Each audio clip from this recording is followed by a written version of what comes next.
Assalamualaikum warahmatullahi wabarakatuh. Perkenalkan, kami dari kelompok 9 yang beranggotakan saya sendiri, Duna Vitasari NIM 2019-33077 dan teman saya, Diva Nurjan Faradilah NIM 2019-33061. Di sini kami akan mempresentasikan mengenai penelitian kualitatif dengan metode eksplorasi. Untuk yang pertama, pengertian. Penelitian eksplorasi adalah riset yang digunakan untuk menyelidiki masalah yang tidak didefinisikan dengan jelas. Hal ini dilakukan untuk memiliki pemahaman lebih baik tentang masalah yang ada, tetapi tidak akan memberikan hasil yang konklusif. Oleh karena itulah, arti penelitian ini merujuk pada sikap seorang peneliti, memulai dengan ide umum dan menggunakannya sebagai media untuk mengidentifikasi masalah sehingga dapat menjadi fokus untuk penelitian di masa mendatang. Aspek penting di sini adalah bahwa peneliti harus bersedia mengubah arahnya dengan pengungkapan data atau wawasan baru. Selanjutnya, menurut para ahli, adapun definisi penelitian eksplorasi menurut para ahli, antara lain yaitu 1. Menurut Yusuf 2017, penelitian eksploratif atau eksplorasi adalah studi dengan melakukan penelusuran, terutama dalam pemantapan konsep yang akan digunakan dalam ruang lingkup yang penelitian yang lebih luas dengan jangkauan konseptual yang lebih besar. Dalam melakukan eksplorasi, konsep yang matang menjadi goal dalam penelitian dan jangkauan konseptual yang lebih luas. 2. Menurut Morrison 2017, arti penelitian eksploratif adalah penelitian awal yang bertujuan untuk mendapatkan gambaran mengenai suatu topik penelitian yang akan diteliti lebih jauh. 3. Definition. Makna penelitian eksplorasi adalah penelitian yang digunakan untuk masalah yang belum didefinisikan secara jelas. Ini sering terjadi sebelum kita cukup tahu untuk membuat perbedaan konseptual atau menempatkan hubungan yang jelas. Selanjutnya, metode penelitian kualitatif lebih berorientasi pada eksplorasi dan penemuan atau discovery orient dan tidak bermaksud untuk menguji teori. Discovery atau penemuan merupakan istilah yang lebih mengacu pada tataran filosofis, bukan praktis, pragmatis. Discovery merupakan kegiatan berpikir yang bergerak dari masalah yang dihadapi yang mendorong munculnya jawaban yang mungkin atau possible answer. Bisa berupa solusi, hipotesis, atau teori yang memerlukan pembuktian dan pengembangan. Oleh karena itu, penelitian kualitatif akan mencoba memahami fenomena atau gejala yang dilihatnya sebagaimana adanya. Analisis induktif dimulai dengan melakukan serangkaian observasi khusus yang kemudian akan memunculkan tema-tema atau kategori-kategori serta pola-pola hubungan di antara tema atau kategori yang telah dibuatnya. Analisis induktif ini digunakan juga karena proses induktif lebih dapat menemukan kenyataan-kenyataan ganda realitas. Penelitian kualitatif bersifat jamak atau ganda sebagaimana terdapat dalam data. B. Ciri-ciri penelitian eksplorasi. Yang pertama, penelitian eksplorasi bukan studi terstruktur. Yang kedua, biasanya berbiaya rendah, interaktif, dan terbuka. 3. Riset akan memungkinkan seorang peneliti menjawab pertanyaan seperti apa masalahnya, apa tujuan dari penelitian ini, dan topik apa yang bisa dipelajari.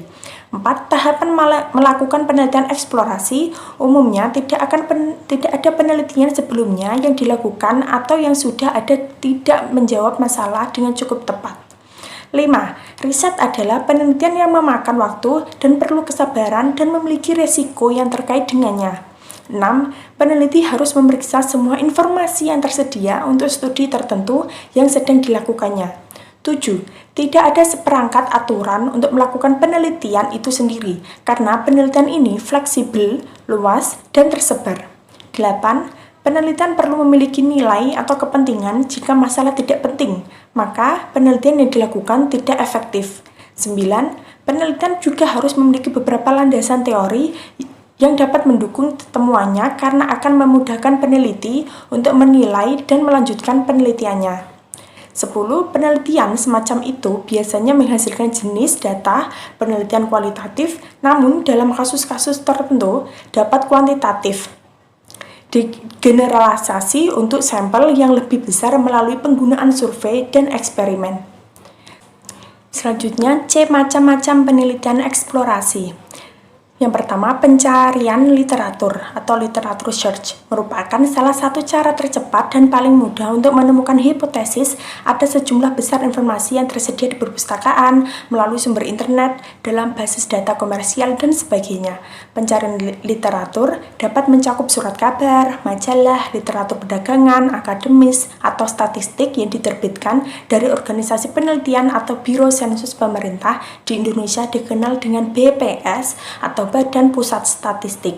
Contohnya, ada asumsikan masalahnya adalah mengapa penjualan produk lebih rendah. Ini dapat dengan mudah dievaluasi dengan bantuan data yang dipublikasikan yang harus menunjukkan apakah masalah tersebut merupakan masalah industri atau masalah perusahaan. Yang kedua ada wawancara mendalam atau depth interview.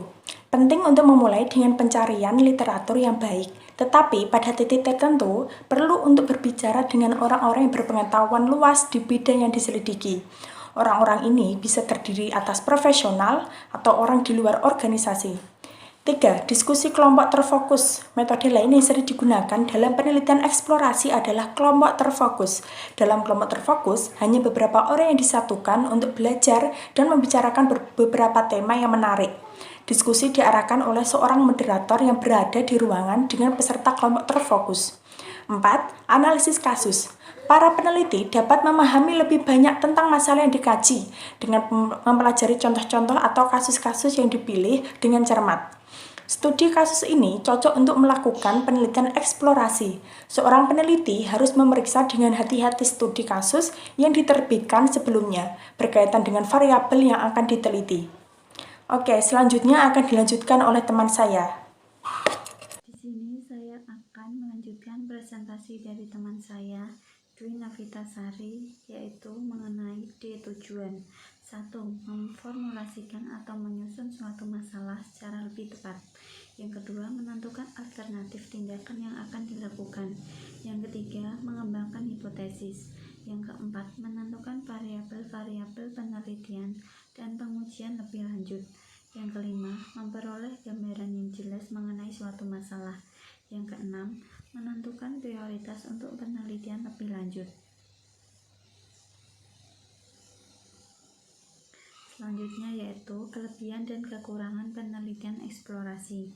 Kelebihannya diantaranya yaitu peneliti memiliki banyak fleksibilitas dan dapat beradaptasi dengan perubahan seiring kemajuan penelitian. Biasanya biaya yang dibutuhkan lebih rendah. Hal ini membantu meletakkan dasar penelitian yang dapat mengarah pada penelitian lebih lanjut. Hal ini memungkinkan peneliti memahami pada tahap awal jika topiknya layak untuk diinvestasikan, kaitannya dengan waktu dan sumber daya, serta jika layak untuk dikaji lebih jauh. Hasil penelitian yang dilakukan dapat membantu peneliti lain untuk menemukan kemungkinan penyebab masalah yang dapat dipelajari lebih lanjut secara terperinci untuk mengetahuinya. Kekurangan diantaranya yaitu meskipun itu bisa mengarahkan peneliti ke arah yang benar menuju apa jawabannya, itu biasanya tidak meyakinkan. Kerugian utama dari penelitian eksplorasi adalah menyediakan data kualitatif. Interpretasi informasi tersebut dapat bersifat menghakimi dan bias. Sebagian besar waktu penelitian eksplorasi melibatkan sampel yang lebih kecil sehingga hasilnya tidak dapat secara akurat ditafsirkan untuk populasi umum. Seringkali jika data dikumpulkan melalui penelitian sekunder, maka ada kemungkinan data tersebut menjadi tidak diperbarui. Selanjutnya yaitu F, cara menuliskan penelitian eksplorasi, yaitu identifikasi masalah. Yang kedua, buat hipotesis. Yang ketiga, penelitian lebih lanjut. Contoh penelitian eksplorasi. Sebagai penjelas, untuk contoh penelitian eksplorasi misalnya saja, satu layanan seperti Google Alerts dapat mengirimkan hasil pencarian mesin pencari utama melalui email ke peneliti. Yang kedua, pelayanan seperti Google Trend melacak hasil pencarian komprehensif selama periode waktu yang lama. Yang ketiga, peneliti dapat membuat situs web untuk menarik umpan balik dari seluruh dunia tentang topik. Hasil penelitian eksplorasi biasanya tidak berguna untuk pengembalian keputusan sendiri, tetapi mereka dapat memberikan wawasan yang signifikan tentang situasi tertentu. Oleh karena itulah, mengingat sifat dasarnya penelitian eksplorasi sering bergantung pada teknik seperti 1. Penelitian sekunder seperti meninjau literatur dan atau data yang tersedia. Yang kedua yaitu pendekatan kualitatif informal seperti diskusi dengan konsumen, karyawan, manajemen, atau pesaing.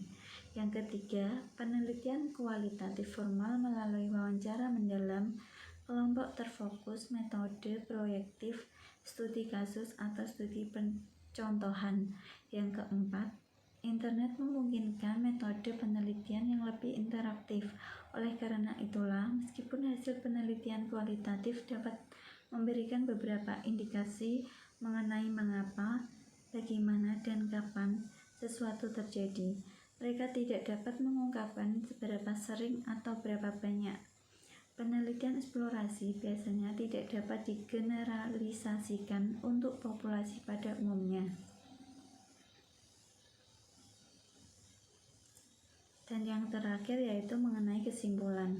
Dari penjelasan yang dikemukakan, dapatlah dikatakan bahwa penelitian eksplorasi merupakan penelitian awal yang membentuk dasar penelitian yang lebih konklusif. Penelitian ini bahkan bisa membantu dalam menentukan desain penelitian, metodologi pengambilan sampel, dan metode pengumpulan data, di mana untuk wawancara tidak terstruktur adalah metode pengumpulan data primer yang paling populer dengan studi eksplorasi. Sehingga penelitian semacam itu biasanya dilakukan ketika masalah berada pada tahap awal. Itu sering disebut sebagai grounded theory approach atau interpretive research karena digunakan untuk menjawab pertanyaan seperti apa, mengapa, dan bagaimana. Sekian presentasi dari kelompok kami. Mohon maaf jika ada kesalahan kata maupun perbuatan. Wassalamualaikum warahmatullahi wabarakatuh.